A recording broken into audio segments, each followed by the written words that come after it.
You said in the GQ interview, I think, that maybe you hadn't yet got over the disappointment at the end of last season. Maybe it's not something that you ever will or should get over. But could you talk a bit maybe about the emotional journey that you've been on this summer since the end of last season, building up now to a new dawn and fighting for a trophy tomorrow? What's that journey been like for you mentally? The first few weeks very tough because I didn't went through it, and the first thing you have to do is look in the mirror, and understand, okay, is that something that you should have done better, differently, and if that's the case, learn from it, and then judge yourself.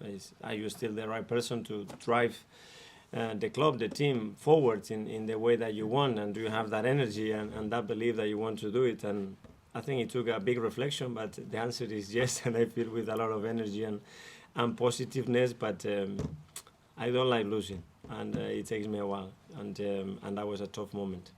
And when you look at where you are placed now in pre-season, you got so much of your business done very early, about £200 million of business. Maybe there's more to come, but 3 very big transfers done about a month ago. Maybe that's a cleanness and efficiency with which Arsenal haven't always done their pre-season. Do you feel in a better place now, maybe, than you've been in any pre-season in your managerial tenure? Every pre-season is different. It's true that as well we have certain players that they were coming from long periods out with long surgeries as well, but in terms of the business, that's credit to the club and all the processes and the people that are involved to make that happen. As managers, I think it's very important to have everybody as quick as possible. I think as well commercially and for those players and the team in general to have the understanding of where we are going and have those bodies around as well is very helpful, and I am so happy that we were able to do that.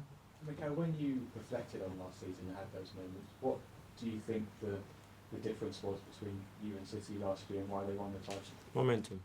I think in the key moments when it should have gone one way, and in many situations in the season it went for us, it didn't go for us, and it was 1, 2, 3, and then we lost momentum. They took momentum, and that shifted very much. And then you're talking about a team that if it needs to win 25 games in a row, they have the capacity to do that, So the last thing that they need is momentum and belief, and we gave them that. One thing City have always had is that depth in their squad, that they can rotate players and bring in players of the same quality.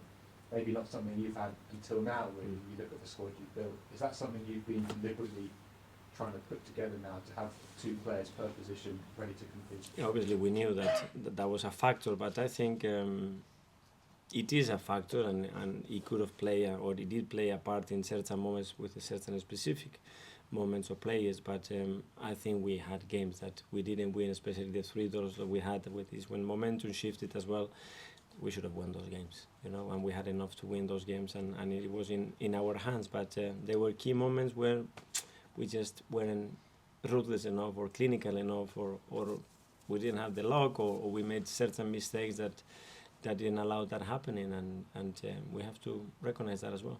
Thanks, Sam. Couple each time. Sorry, couple each next one. Do you think it's fair to say that Manchester City have come to the end of their cycle? They've won the Champions League, which is what they always wanted to do, whereas you've got everything right in front of you. Is that an advantage to you? I heard that a few times in the last 7 years, when they won 4 titles or 100 points, and then they go into 95. So I don't think that's the case. And knowing the manager and the people at the club, I don't think that's going to be the case.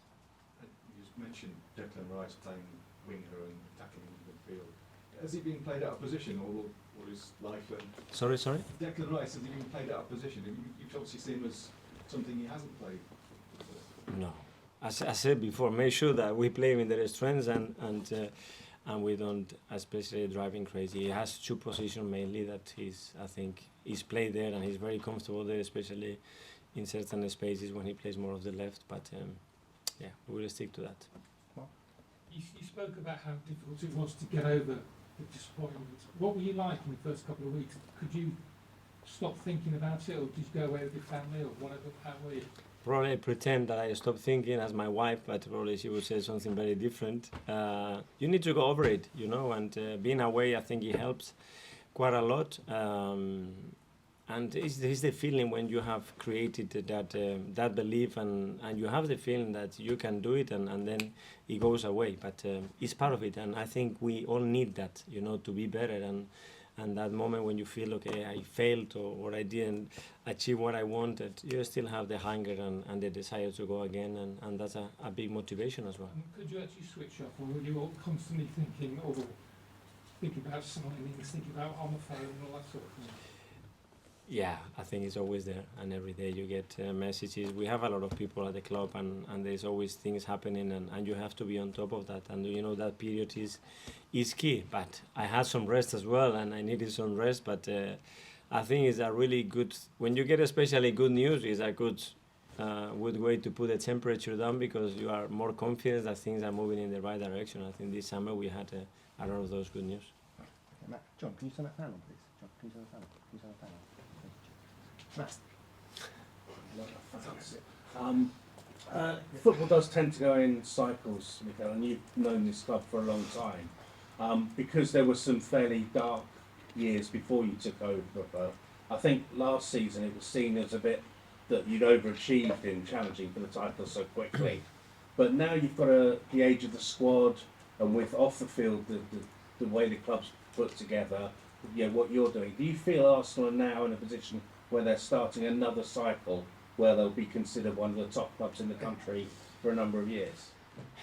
I understand about that concept of cycles, but as a manager, the cycle that you look is at the 24-hour cycle, and a lot of things happen in 24 hours, and make sure that you are the best in that cycle, and then the following 24 and 24, and that's the only thing that I look. Certainly there are plans and objectives and feelings that we have where we want to go, but I think after it has to be shown and delivered every single day.